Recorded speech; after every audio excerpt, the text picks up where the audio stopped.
말씀 보시겠습니다. 신약성경 마태복음 24장 3절에서 14절까지입니다. 신약성경 41면경에 있습니다. 마태복음 24장 3절로 14절까지 한 절씩 교독하시겠습니다. 예수께서 감람산 위에 앉으셨을 때 제자들이 조용히 와서 이르되 우리에게 이르소서 어느 때에 이런 일이 있겠사오며 또 주의 임하심과 세상 끝에는 무슨 징조가 있사오리까? 예수께서 대답하여 이르시되 너희가 사람의 미혹을 받지 않도록 주의하라. 많은 사람이 내 이름으로 와서 이르되 나는 그리스도라 하여 많은 사람을 미혹하리라. 난리와 난리 소문을 듣겠으나 너희는 삼가 두려워하지 말라. 이런 일이 있어야 하되 아직 끝은 아니니라. 민족이 민족을 나라가 나라를 대적하여 일어나겠고 곳곳에 기근과 지진이 있으리니 이 모든 것은 재난의 시작이니라. 그때 사람들이 너희를 환난에 넘겨주겠으며 너희를 죽이리니 너희가 내 이름 때문에 모든 민족에게 미움을 받으리라.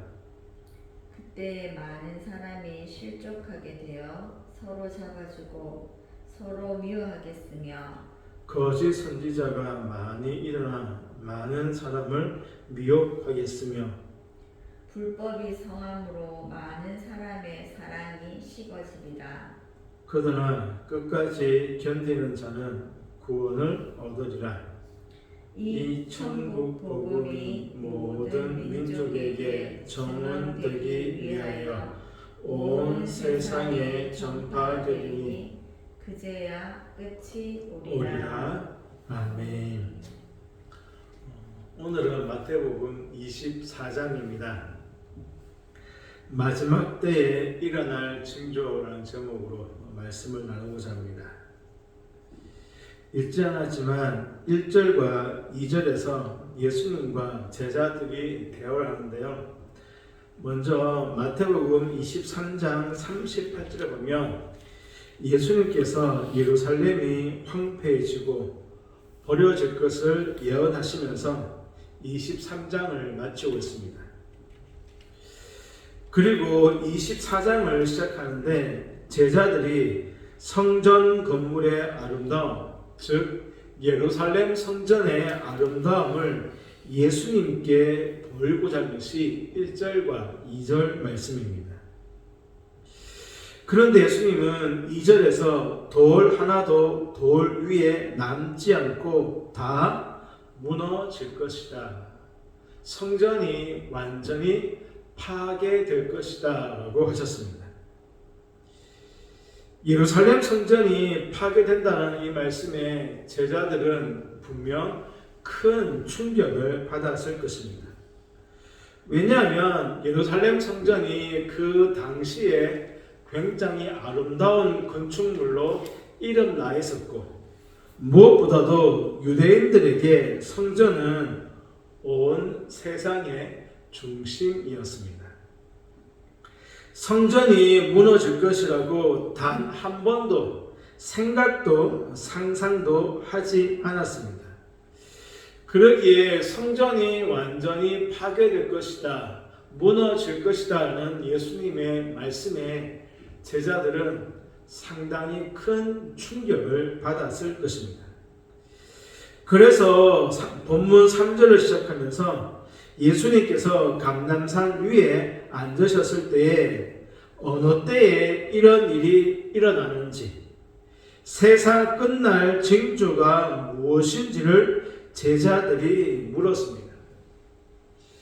제자들의 질문은 두 가지이죠. 하나는 어느 때에 예루살렘 성전이 무너지겠습니까? 두 번째, 마지막 때에 일어날 징조가 무엇입니까? 이 질문을 요청해보면 아마도 제자들은 예루살렘 성전이 무너지는 그때가 마지막 때, 종말이라고 생각한 것 같습니다.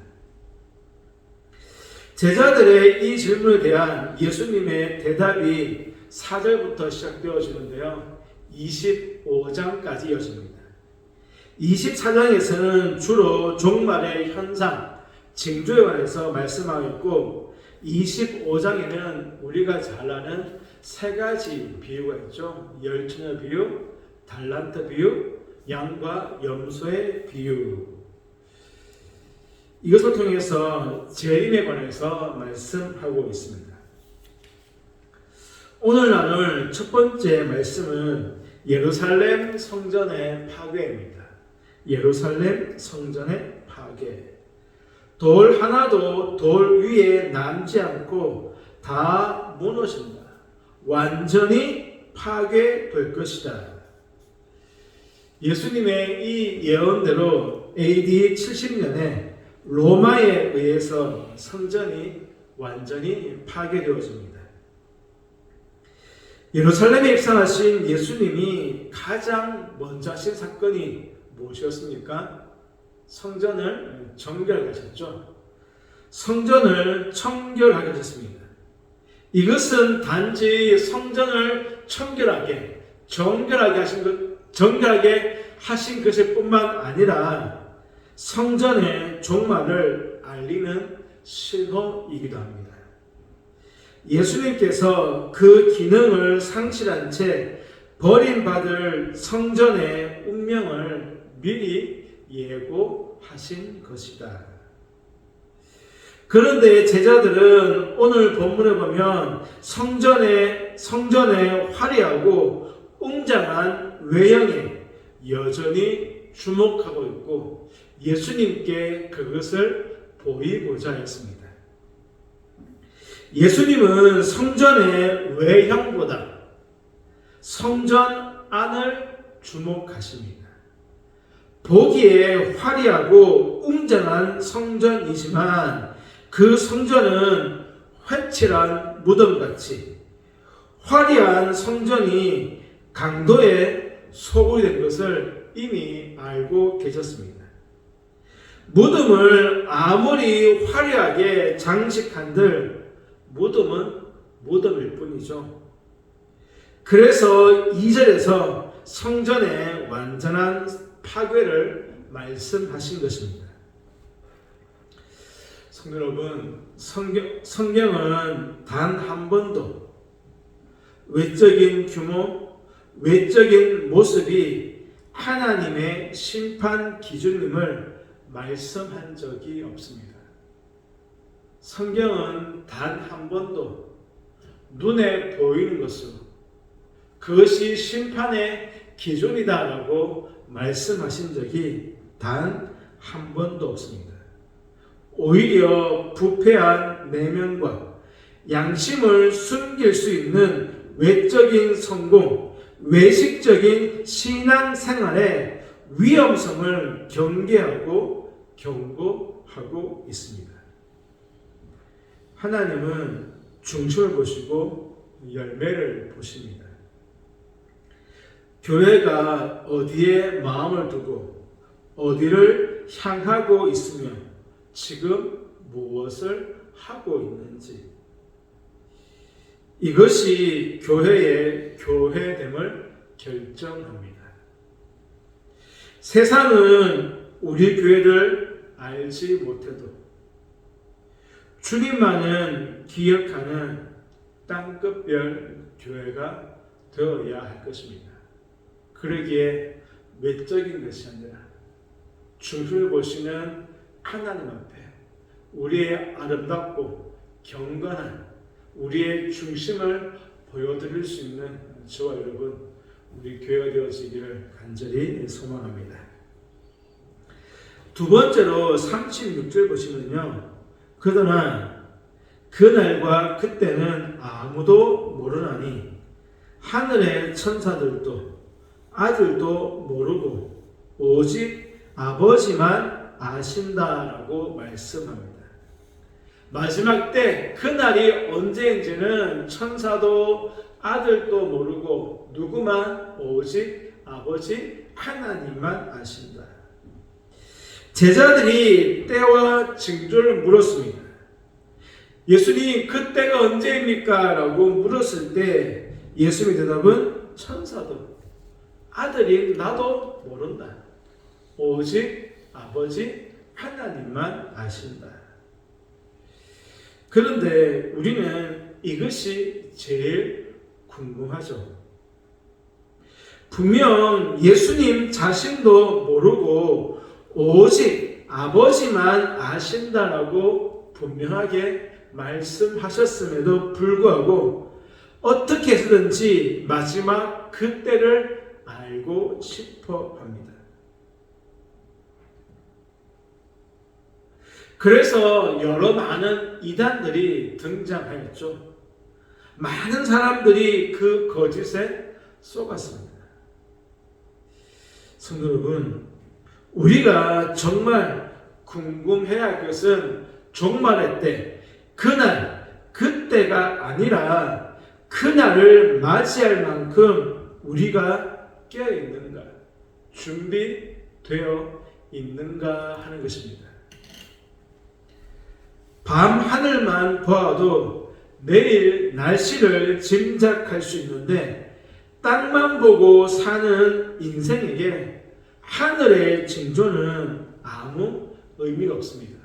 왜냐하면 하늘을 보지 않기 때문이죠. 모든 것이 시대의 마지막을 알리고 있는데 예수님의 재림이 임박했음을 경고하고 있는데 땅만 보고 있으면 그것을 알아챘을 때에는 이미 늦습니다.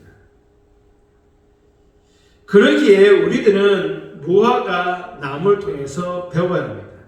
늦봄에 무화과 나무가 잎사귀를 내었다면 여름이 가까운 증거입니다. 자연의 변화를 통해 날씨와 계절을 분별하듯이 주께서 마지막 때를 분별하도록 징조들을 보여주었습니다. 이것은 너무 늦기 전에 준비하라는 은혜의 징표들이죠. 하나님은 결코 허언, 실수하지 않습니다. 35절 천지는 없어질지언정 내 말은 없어지지 아니하리라. 성도 여러분, 하나님 말씀은 절대 없어지지 않습니다. 반드시 이루어집니다. 그런데 심판의 징조들이 보이건만 세상은 태평하고 세상 사람들은 안일에 빠져 있습니다. 하지만 우리 믿는 자들은 땅을, 세상을 보아서는 안 될 것입니다. 눈을 들어 하늘을 보아야 합니다. 하나님이 주시는 은혜의 징조들을 보아야 합니다. 더 늦기 전에 말씀을 붙들어야 합니다. 말씀 위에 선 사람은 환난에도 쓰러지지 않습니다. 마치 시냇가에 심은 나무가 가물어도 걱정하지 않는 것처럼 말씀 위에 깊이 뿌리 내린 사람은 환난에도 걱정이 없죠. 쓰러지지 않습니다. 이 마지막 시대에 하늘의 징조를 보면서 말씀 위에 굳게 서서 늘 깨어있는 저와 여러분 되어지기를 주님의 이름으로 축복합니다. 마지막 세 번째로, 그렇다면 어떻게 준비해야 할까? 다시 오실 주님을 우리들은 어떻게, 어떤 자세, 어떤 태도로 준비해야 할까? 첫 번째는 마지막 때와 주님의 재림을 확신하고 준비해야 합니다. 예수님께서는 마지막 때와 주의 재림에 대해서 말씀하시면서 노아 홍수 시대로 설명하고 있습니다. 그 시대 사람들은 홍수 전까지 먹고 마시고 장가들고 시집 갔으며 홍수가 나서 그들을 다 멸하기까지 깨닫지 못하였습니다. 분명 노아가 방주를 지으며 하나님께서 홍수로 심판하실 것이라고 선포하였습니다. 방주를 짓는 그 모든 기간 동안 노아가 선포하였죠. 외쳤습니다. 그런데 사람들은 그 경고를 무시하였습니다. 심지어 39절에 보시면 홍수가 시작되는 그 순간에도 사람들은 깨닫지 못하였습니다. 사람들이 노아가 전한 홍수를 믿지 않았기에, 홍수 심판을 믿지 않았기에 심판을 준비하지 못하고 그 순간에도 흥청망청 살다가 결국 심판을 받아 멸망하고 말았습니다. 성도 여러분, 마지막 때가 더딘 것이 아니라 하나님께서 오래 참으시는 것입니다. 성경은 마지막 때와 주의 재림은 반드시 이루어질 것이다 라고 거듭거듭 경고하고 있습니다. 그런데 노아 시대의 사람들처럼 지금도 사람들은 그 경고를 무시하고 있습니다. 이럴 때일수록 저와 여러분, 우리들은 마지막 때와 주의 재림을 확신하며 오늘도 내일도 그 날을 깨어 준비하며 하나님의 백성답게 살아가야 할 것입니다. 두 번째로 바른 신앙으로 깨어 준비해야 합니다. 단지 마지막 날을 확신하고 깨어 있는 것만으로는 안 됩니다. 바른 신앙으로 깨어 있어야 합니다. 40절 보시면 그때 두 사람이 밭에 있음에 한 사람은 데려가고 한 사람은 버려둠을 당할 것이요. 40절에서는 밭에 있던 두 사람이, 41절에서는 맷돌질하던 두 여인의 결과가 서로 다릅니다. 하나는 데려감을 당하고 다른 한 사람은 버림받습니다. 충격적인 말씀이죠. 마지막 때 주의 재림의 날에는 두 사람 중에 한 사람은 부르심을 받고 같이 있던 다른 사람은 버림을 당합니다.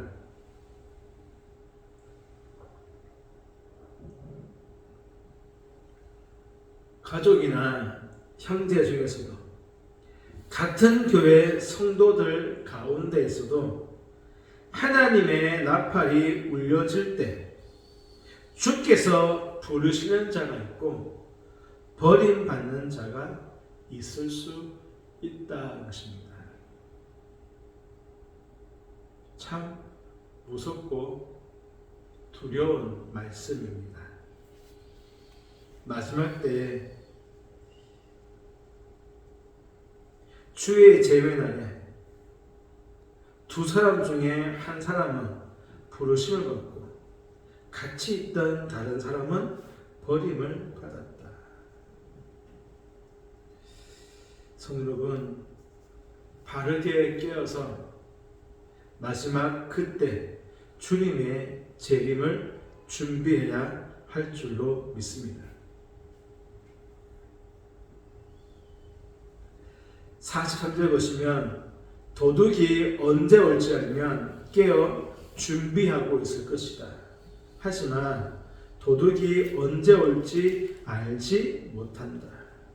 이처럼 44절 주님은 생각지 않은 때에 오신다 라고 분명하게 말씀합니다. 44절 이러므로 너희도 준비하고 있으라. 생각하지 않은 때에 인자가 오리라. 성도 여러분, 언제 올지 알지 못하기에 깨어 준비하고 있어야 합니다. 그러기 위해서는 마지막 때가 있음을 확신해야 하죠. 마지막 주님 오실 그날이 있음을 분명하게 믿어야 합니다. 그리고 확신하고 믿는다면 그날을 바른 신앙으로 깨어 준비해야 합니다. 성도 여러분, 세상 모든 일들이 마지막 때가 멀지 않았음을 우리에게 경고하는 징조들입니다. 이 시대에 그리고 바로 나에게 주시는 분명한 경고이기도 합니다. 그러기에 믿음과 확신 가운데 오늘도 그날을 깨어 준비하는, 주님이 오실 때에 두 손 들고 주님을 향하여 주님을 경배하며 주님과 함께 천국에 올려지는 저와 여러분 우리 모두가 되어지기를 주님의 이름으로 축복합니다. 기도하시겠습니다. 하나님, 세상의 모든 난리들, 모든 재난들, 이 모든 것들이 마지막 징조임을 우리에게 분명히 경고하고 있습니다. 아버지 하나님, 이럴 때에는 땅이 아니라 세상이 아니라 하늘만 바라보고 살아가야 하는 줄로 압니다. 세상 사람들이 믿지 않는다 하더라도 우리들은 그날이 있음을 분명히 확신하고 믿고 또한 깨어서 그날을 준비하는 바른 신앙이 되어줘야 합니다.